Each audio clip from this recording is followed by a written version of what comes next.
The purpose of this tutorial is to check the embedded netlist inside an ODB++ file against the actual artwork. You may be surprised to know that sometimes when your ODB++ is outputted from various CAD systems, the netlist may be fine, but however the actual artwork geometries may be different. There may be shorts and other things in that nature. So what you want to do is thoroughly check the actual netlist against the geometries just to make sure that your ODB++ data is good before sending out to manufacturing. In this tutorial, I'll show you the steps how to do that. First thing here is I've already imported an ODB++ file, and what I want to do is go ahead and export an IPC netlist. The reason I'm doing that is so I have a basis to work from with the netlist. So this allows me to purely export an ODB+, whatever the ODB++ netlist had stated. So I'll go here, and I'll just select the default options. All right, here will be my ODB netlist and hit save. Okay, perfect. So I've written my ODB, the IPC netlist that contains all the ODB++ nets. And just to verify, whenever you open an ODB++ file, you'll see that the nets are included, and you can simply just, in FAB 3000, just click here and it'll automatically take you to where the nets are. And I'll just digress for a second and just showing some of the other nice features in the FAB 3000 as far as you can isolate nets. So if you just want to concentrate and focus on one specific net, you can hide all the other information by just choosing isolate, or you can do shadow, which kind of gives like an X-ray ability where everything else gets dimmed except for the main component. All right, back to comparing the ODB++, the artwork against the netlist.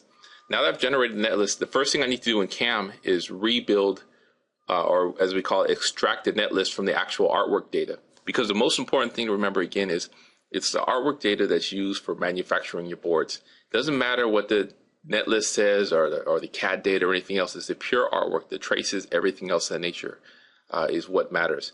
So I'll go ahead and go to the Tools menu, go to Netlist Extraction, and you'll see here this box pops up because my ODB++ file already contained nets. So it asks me, do I want to basically replace those existing nets with whatever FAB 3000 extracts? And then of course I'm going to say yes. Choose whatever defaults you want here and press next.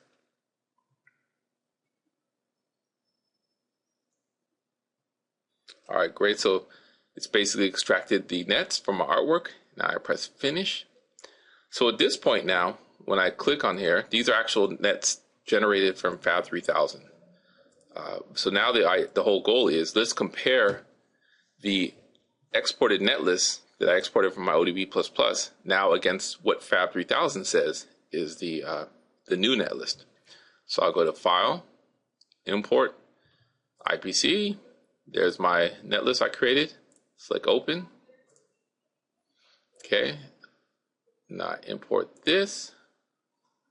All right, so at this point, all I simply need to do now is go to the Tools menu, go to the Nets, and run Netlist Compare. And I basically find all these options. The last two here are usually not critical, but in any case, we'll go. And look at that, lo and behold, the artwork has differences compared to the actual netlist that was exported. And again, this is no fault of ODB++ itself. It's the CAD artwork tools that when they export or write the ODB++, their geometries may not match exactly what the netlist states. This is why this is a very important check. You'll see here we have 2 open nets, 2 shorted nets, and several missing copper and external. In general, when you're running FAB 3000, if you see a yellow light, that's only a warning. 99 times out of 100 is nothing to worry about, but the red lights, these are definitely things we need to concern ourselves with, the open and shorted nets. So let's go ahead and see what we have.